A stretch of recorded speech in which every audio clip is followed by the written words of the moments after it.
कभी सोचा है कि इस दुनिया में इतनी सारी अलग अलग भाषाएं क्यों हैं?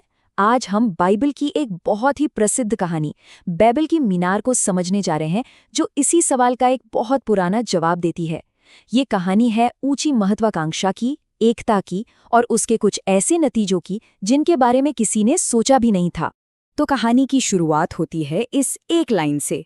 जरा सोचिए, एक ऐसी दुनिया जहां भाषा की कोई दीवार ही नहीं थी, जहां हर कोई हर किसी को पूरी तरह से समझ सकता था।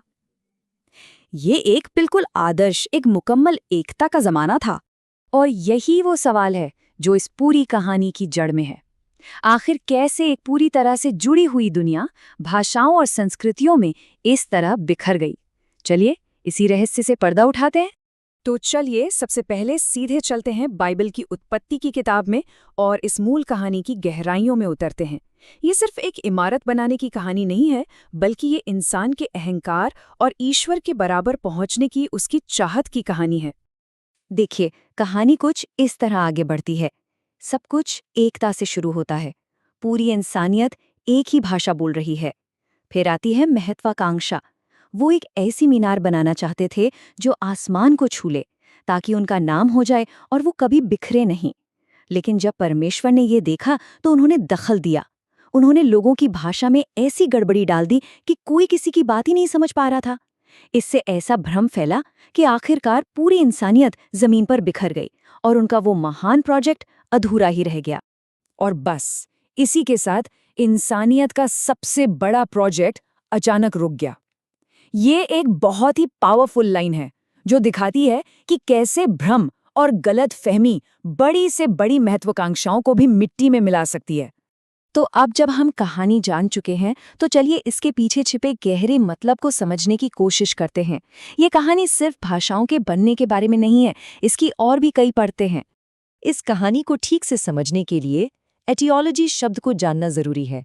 इसका सीधा सा मतलब है एक ओरिजिन स्टोरी, मतलब एक ऐसी पौराणिक कथा जो ये समझाती है कि कोई चीज कैसे शुरू हुई।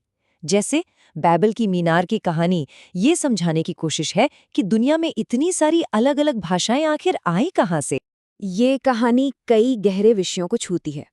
एक तो है ईश्वर और इंसानों के बीच की होड़। दूसरा ये अहंकार या कहें घमंड के खिलाफ एक सीधी चेतावनी है। एक ऐसा विद्रोह जिसे अक्सर ऐतिहासिक शख्सियत निम्रोद से भी जोड़ा जाता है। और आखिर में ये सांस्कृतिक और भाषाई विविधता के लिए एक मूल कहानी की तरह काम करती है। यहाँ एक बहुत ही दिलचस्प भाषाई मोड़ है। देखिए, हिब्रू में बलाल शब्द का मतलब होता है गड़बड़ करना या उलझा देना, लेकिन बेबीलोन के अपने नाम बाब इलिम का मतलब था ईश्वर का द्वार। कहानी बड़ी चालाकी से इन दोनों मतलबों को एक साथ ले आती है। यानी जिस जगह को ईश्वर का दरवाजा बनना था, वही भ्रम और गड़बड़ी का प्रतीक बन गई। चलिए अब कहानी के आखिरी हिस्से पर चलते हैं और देखते हैं कि बाइबल की ये सदियों पुरानी कहानी असल दुनिया के इतिहास और पुरातत्व से कैसे जुड़ती है। तो मिलिए एतेमनांकी से। ये प्राचीन बेबीलोन शहर में देवता मार्डू को समर्पित एक बहुत बड़ा सीढ़ीदार मंदिर था, जिसे जिगुरैट कहते हैं। इसका नाम ही सब कुछ बता देता है, स्वर्ग और पृथ्वी की नींव का मंदिर। बहुत से विद्वानों का मानना है कि यही वो असली इमारत थी जिसने बाबेल की मीनार की कहानी को प्रेरित किया। और यहीं पर बाइबल की कहानी और इतिहास एक दूसरे से मिलते हैं।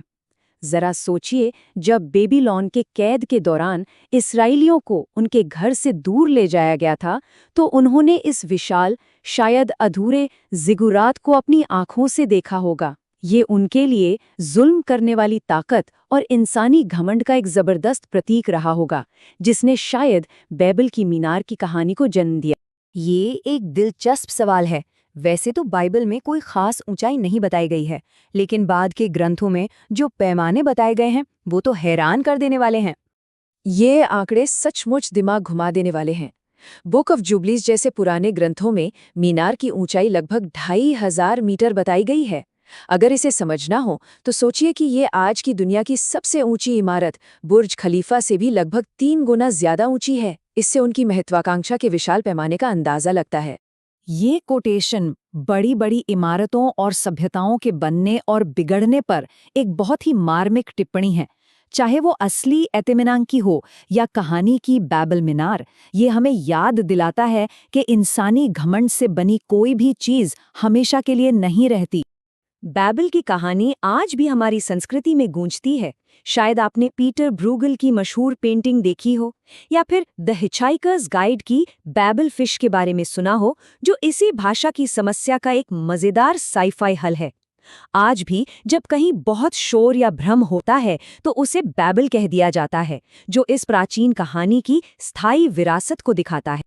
और हम इस विचार के साथ इस चर्चा को समाप्त करते हैं। एक ऐसी दुनिया में जो पहले से कहीं ज्यादा जुड़ी हुई है, हम भाषाओं और संस्कृतियों की उस विविधता को कैसे देखते हैं जिसे कहानी एक सजा के रूप में दिखाती है? क्या ये एक बाधा है जिसे पार करना है, या फिर ये इंसानियत की एक खूबसूरत सच्चाई है जिसे हमें अपनाना चाहिए? ये एक ऐसा सवाल है जो आज भी उतना ही मौजू है जितना सदियों पहले था।